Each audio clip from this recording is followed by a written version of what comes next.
তারেক রহমানের মতো একজন প্রধানমন্ত্রীকে প্যাকেট করে ফেলবে, এতে তার কোনো সময় লাগবে না। আমি জানি না উনি কোন দলের নেতা এবং কে তাকে পিছনে এর নিন্দন দিচ্ছে।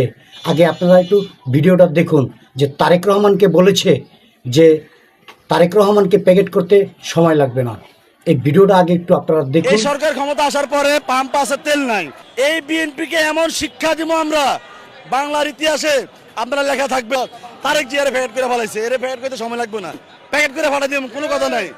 এই বর্তমানে ইরান ইসরায়েলের যুদ্ধের কারণে বাংলাদেশের তেলের সংকট, এটা প্রতিটা মানুষই জানে। কিন্তু এই বোকাচোদা কোন দলের নেতা তা আমি জানি না।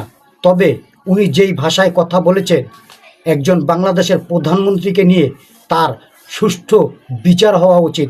বাংলাদেশে যে তেলের সংকট, এই সংকটটা কি বিএনপির চেয়ারম্যান জনাব তারেক রহমান এনেছে? এই লোক যেইভাবে বক্তব্য দিয়েছে, অথচ উনি জানেই না যে বাংলাদেশে যে তেলের সংকট, এটা বাংলাদেশ সরকারের কোনো এতে হাত নেই। কারণ ইরান ইসরায়েলের যুদ্ধের কারণেই বাংলাদেশে তেলের সংকট। তারপরও উনি যেইভাবে কথা বলছে, আসলে আমাদের এই বাংলাদেশে ভদ্রলোকের কোনো মূল্য নেই। সরকারের বিরুদ্ধে এইভাবে প্রকাশ্যে মিডিয়ার সামনে কথা বললে তার পরিণতি কী হয়? বর্তমানে ইরান ইসরায়েলের যুদ্ধের কারণে বাংলাদেশের তেলের সংকট, এটা প্রতিটা মানুষই জানে। তেল সিন্ডিকেট কারা করছে? তেল সিন্ডিকেট করছে কারা করছে?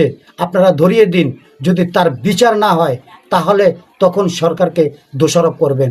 তেলের সিন্ডিকেট কারা করছে? তারেক রহমান কি তেল নিয়ে গোডাউনে ভরে তুইতেছে? এই লোক এইভাবে কথা বলছে। দর্শক, ওনার ভিডিওটা সম্পূর্ণ আপনারা দেখুন, কেউ ভিডিওটা স্কিপ করবেন না।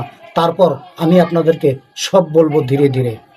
বাংলাদেশের প্রধানমন্ত্রীকে নিয়ে এইভাবে কুমন্তব্য করা এবং বাজেভাবে মিডিয়ার সামনে প্রকাশ্যে কথা বলা দণ্ডনীয় অপরাধ। এই লোকের বিচার হওয়া উচিত বলে আমি মনে করি। আপনারা ওনার পুরো ভিডিওটা একটু দেখুন, তারপর আমি আরও কিছু কথা বলবো।